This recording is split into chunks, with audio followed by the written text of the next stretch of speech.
Hello everyone, MFPallytime here. Welcome back to Heroes of the Storm. In today's video, we are once again gonna be playing Tracer. After this video, we'll go back to my 7 favorite build series, which I think I have 2 more videos to do for that. But as of right now, we're still going to be giving some attention to the newest addition to our heroes roster. I made a video about a build that I theory crafted. I tried it out in quick match, and we had a pretty decent amount of success with it. Although I did change the level 4 talent just a little bit because of what we were going up against. The build I'm going to use today increases Tracer's ability to push lanes and do like a bit of clearing. It's going to increase her overall XP gain from things other than kills, and is going to allow her to be a bit more effective on maps like Infernal Shrines or Tomb of the Spider Queen. Alright, ladies and gentlemen, we find ourselves on the Sky Temple today. Should be a decent matchup here. Lots of squishies on both teams. The friendly team, Greymane, Vala, Zagara, Azmodan, and myself on Tracer. The enemy team, look at that, they have a Tracer too. Who would have seen that coming?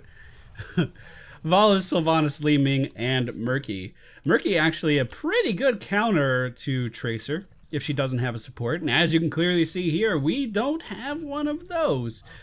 So that will become a little bit of a problem.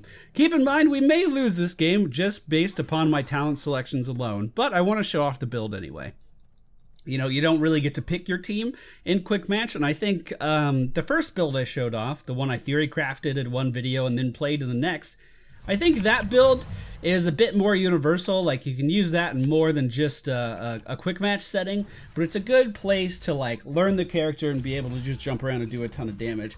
The build I'm going to show today is a bit more specialized, so it's basically intended for when your team already has all of, you know, their pawns in order, all their pawns in place, and you just want to make your team a little bit more well-rounded, enabling yourself to go out and do a little bit of AoE clearing as well. So I'm just going to try to avoid as many of those skill shots as I can, and I didn't avoid any of them. Looks like Azmodan's making his way down to the bottom lane, so I'm going to cycle down to the mid lane and hold that just so we can get some XP. We are going to have to sippy cut first, however, which is very, very, very early in the game to be getting this thing.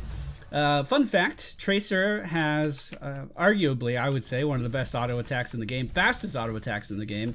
And Murky's pufferfish actually doesn't have a health bar. It operates a lot like the chests on Blackheart's Bay, in the way that all it takes is a certain number of auto attacks to kill a pufferfish, just like it does to kill a chest on Blackhearts.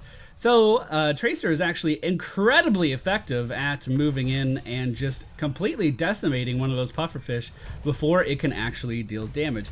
Now, of course, Murky can completely alleviate that problem just by taking Octograb and locking you down right on top of one of those pufferfish. But if you react fast enough, then that shouldn't be too much of an issue. Hey, we did it. Look at that.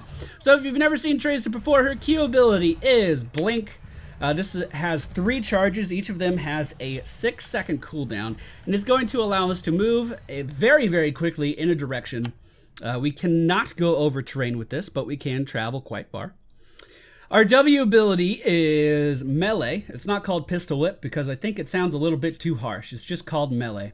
And what that is going to allow us to do is hit a target when we're in close range. This is one of the spells that we're going to be augmenting to have a little bit more utility. It's going to have some AoE damage associated with it.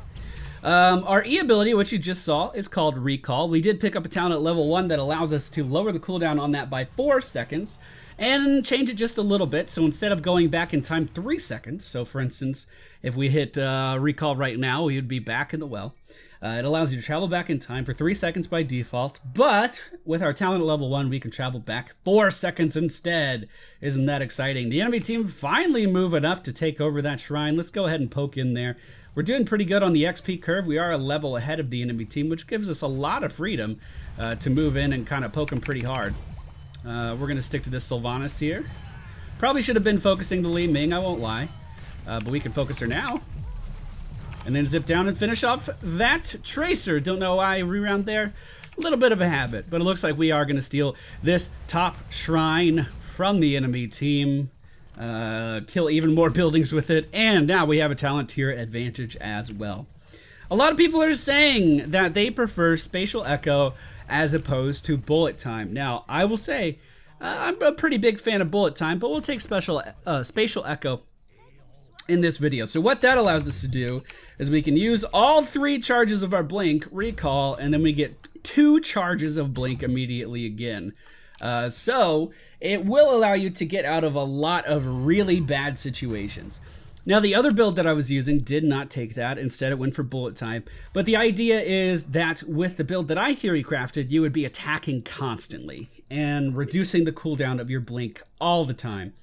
So theoretically, you wouldn't need those extra charges because you would always have a couple charges just sitting around.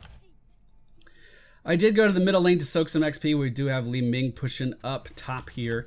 I'm going to grab the vision. She's obviously going to see me and fall back. But Zagara has moved in, so we can just move right back down. Just trying to fill in the gaps for where our team currently is not located. Let's go ahead and focus this volley here. It's going to be significantly easier for us to deal damage to her than it is to an enemy tracer. And then we just leave. We almost got to kill the enemy tracer. She was getting too close to the towers. If she had stayed a second longer, she would have been taken down. Now, I am recalling a lot. I am going in for aggression and then leaving very, very quickly. And there's a number of reasons for that. Number one, we don't have a front line. So any damage that I take is like, if I overextend, I will be targeted. Also, any damage that I take cannot be lessened by support on our team because we don't have one. And I also took a talent at level 4, which increases my auto attack damage. I believe it's just auto attack damage. It's like Gathering Power, but for auto attacks. Very similar to the Gray Mane talent. We did take that, so it is pretty important that I don't die as well. So that's why you're seeing like a hyper-aggressive into a very cautious style of play going on here. Which I actually think is going to be a staple of Tracer play in general, but hey, whatever. We are going to go for Sticky Bomb. Actually, you know what? Versus this team, I want to go for Pulse Rounds. Sticky Bomb has a wider AoE and can deal a lot of damage to a big group of clumped up enemies.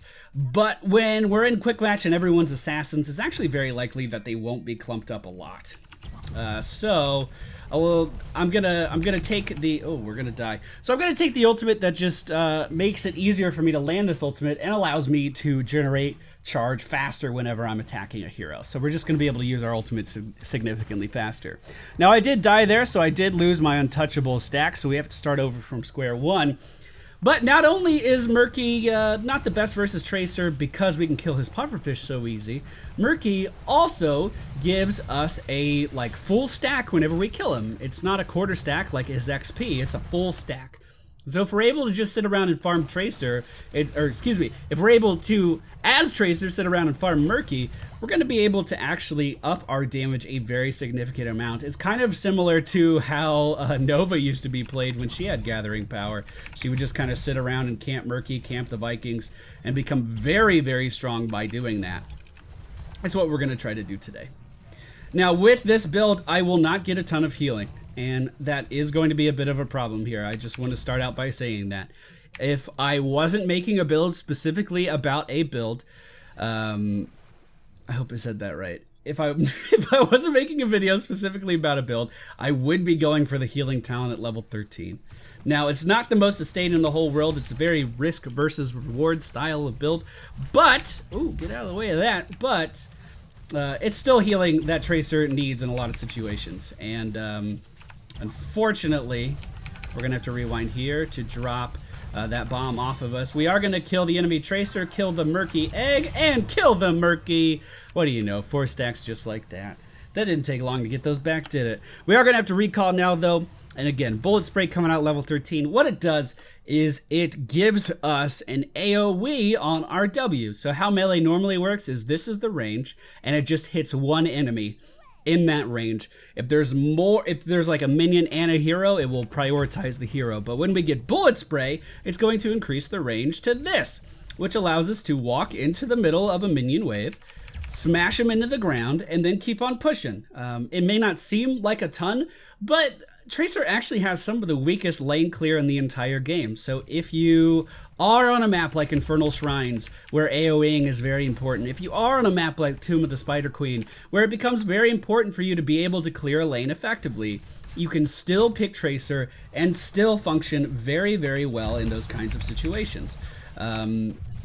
And then chase down, kill Vala, and leave. A lot of people have been saying Tracer's pretty overpowered because she has just about the same amount of health as Vala, but basically she has Vala rolls with no cooldown at all, which, you know, I have to say, I kind of agree with you. You kind of made me a believer. I don't see much of a reason to pick Vala other than the stun when Tracer is an option. I really don't see much of a reason at all. We do have a 3-level lead on the enemy team, but that won't last super long. Now, it is worth saying that Vala does have more sustain, and Vala can do more AoE damage with the multi-shot build, even though it was just nerfed. But I just think, oh god, Tracer's just so good. I don't think she's necessarily overpowered. I just think she crosses over into what other characters' roles may have been in the past. You know what I mean? Also, she is 1,000,000% my playstyle, so I just enjoy playing her. We are gonna go for Focus Fire here. Focus Fire is going to allow us to deal bonus damage whenever we fire our entire clip into an enemy. Now, previously in the other Tracer video, I was going for Sleight of Hand. We went for a Sleight of Hand not because it was the biggest DPS increase, but because it would allow us to fire off the most auto attacks in a certain amount of time, which is really, really good when you are trying to lower your cooldowns. We are going to land the bomb on the enemy team's Vala and just go in and annihilate their entire team. What the hell was that? All right, let's trade into this Tracer. Let's see how we do. Oh, I think we're going to do just fine. And now I have 2 blink stacks to try to chase, and there we go. There we go. That was one hell of a dunk from Azmodan. I'll give him credit where credit's due. Now, before we go back, let's move into the lane, use our talents, get that thing moving in the right direction, and then we can go back. I do think that is an important part of this game that a lot of people don't really utilize. Before you go back, just make sure your lane's moving in the right direction before you leave. It doesn't take much time. Well, depending on your character, it doesn't take much time. And it can have a meaningful impact on the game, like, I don't know, 2 minutes from now. Like, look, our lane's starting to stack up. It's not entirely because of me, you know, Zagara was over there pushing too, but little things like that can really snowball into something that's meaningful throughout the course of the game. We almost have our ultimate again. Oh, Murky just using his bubble for no reason. That makes me want to go in and just punish him for that. We are in a little bit of a precarious position here, but we'll just do some damage to the enemy team's Li Ming. Keep in mind, I do have 11 stacks. 11 stacks on our untouchable, but we are taking a lot of damage here, so we do have to be careful. Looks like several members of the enemy team are gonna die there, but we're not in the best position right now. I can go in and help with Murky because he just used his bubble, so he was very vulnerable. Probably didn't think I was still in the area, but we went right back in to help our Azmodan. Just dipping in and out of combat. So very, very strong on Tracer. One of the best things about her. I really do, like, someone was calling me out on my theory crafting video. He was like, I really just enjoy this playstyle. It's so much fun. They were like, Pallytime says that about every character that's added to the game. There is a reason I didn't do a theory crafting video on Zul. At least I don't think I did one. It's because I don't fucking like Zul. There was another character added recently that I didn't really care for. I don't remember who it is off the top of my head, though. I'd have to think about it. And I don't have the brain capacity to think about it right now. The fact that I'm recording it all at this very moment is a testament to how much I care for you. And this is why Murky is a pretty good counter for Tracer in general. A lot of people have been saying that, well, Tracer seems overpowered, and in a lot of ways she is. In a setting where you don't have crowd control, in a setting where you don't pick around the Tracer. So in Hero League, you see someone draft Tracer, you can say, well, we need stuns to take her out, and you know, you can build accordingly. When you queue with Tracer into Quick Match, there is none of that. So in that setting, in a setting like this, she can feel incredibly powerful. But any targeted CC at all is a gigantic hit to her survivability. The Octograb is a bit of an exaggerated form of that because we're sitting still for so long and we can't use any of our abilities. But Uther with Benediction and, you know, God forbid, Divine Storm, someone picks that talent. If Tracer gets too close, there's one stun. He uses Benediction, stuns again, you know, not in that order, but you have to use Benediction first, but you get what I'm saying. And then if Tracer's still there, if she's still alive, if she's still kicking, well, then he just uses Divine Storm and he kills her. Or someone on the team, you know, in the nearby area comes in and kills her. If you have a Brightwing on her team, that's level 1 at a pretty decent range crowd control that could be used on Tracer whenever she feels like using Polymorph. Like, there are definitely answers to Tracer's kit, but if you don't pick around them, she can definitely excel when she's left unchecked. Brightwing could still get Rewind as well, right? So Brightwing could get Critterize. I think that's the name of the talent. It's at like level 16. Increases the amount of damage, like it's a hunter's mark on top of a target. Increases the amount of damage that the target will take. And then she could do that twice. Tracer doesn't have any health, man. You could just rip right through her. With 25% increased damage, like even like, I was gonna say a low damage character, but then people would be like, oh, you can do all kinds of damage with this character, you know. Because I can never be right about something, you know what I'm saying? Let's move in on this Vala, though. We should be able to deal a lot of damage. We'll just go in for the melee, take her down. We should be able to, if we can't take out the Tracer, deal a lot of damage to her. Now Murky is overextended, and just like that, we're starting to build our stacks back up. Now, while the friendly team is pushing middle, you know, I don't do a ton of damage to towers or anything. I'm just going to go down here, use our level 13 talent, and get this minion wave moving in the right direction so we can start applying some pressure to the bottom lane. Now, I have seen some builds for Tracer that allows her to solo a boss just from kiting. I haven't tried those myself. I might do that in like a custom game or something. I don't want to pull it off in the middle of a match because, you know, if I mess up, you know, giving the enemy team a boss when you were trying to solo it on a squishy ass assassin is kind of a big deal, and I don't necessarily want to do that. But I have heard that it's possible. I haven't seen it though. But it definitely would be fun to give that a try. I don't know if you would have to do like a super specialized build to make that happen though. I don't know. Well, it looks like we're going to be able to push in and get this building no problem. The friendly team was able to get middle lane no problem. So we have a ton of core pressure on the enemy team, and what do you know? We have a temple going up now as well. Actually, mind control should be super good versus Tracer as well. We're going to recall, get all of our health back with that total recall talent. I don't think...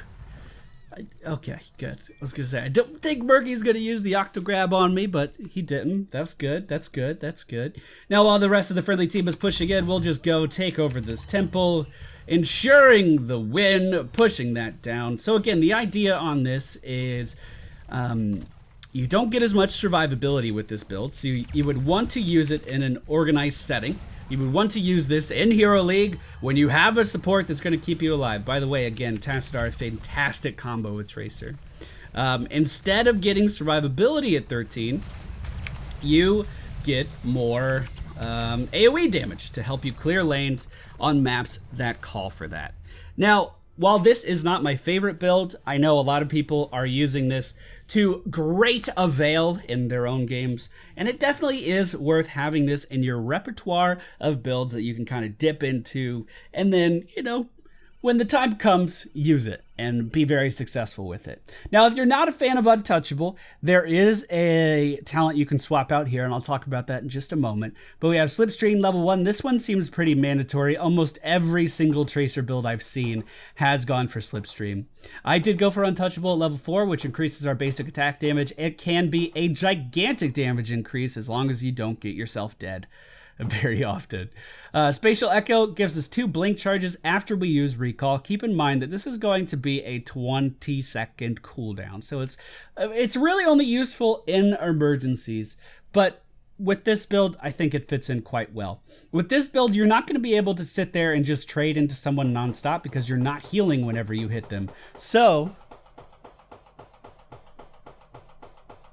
Someone's knocking on my window. You want to go open the front door? That's a gun. That wasn't a gun. That was someone knocking on my window. That was someone knocking on my window. It sounded like it was coming from there. Can you go open the front door? Well, that was a weird interruption. Spatial Echo is great for survival. Like, it's great for emergencies. I don't know if I finished that point or not. Pulse Bomb increases pulse bomb range and charge rate from basic attacks by 150%. I just picked this because I didn't think the team was going to clump up enough for the increased area damage and slow, so I went with this. Again, we picked Bullet Spray to increase our AoE pushing capabilities.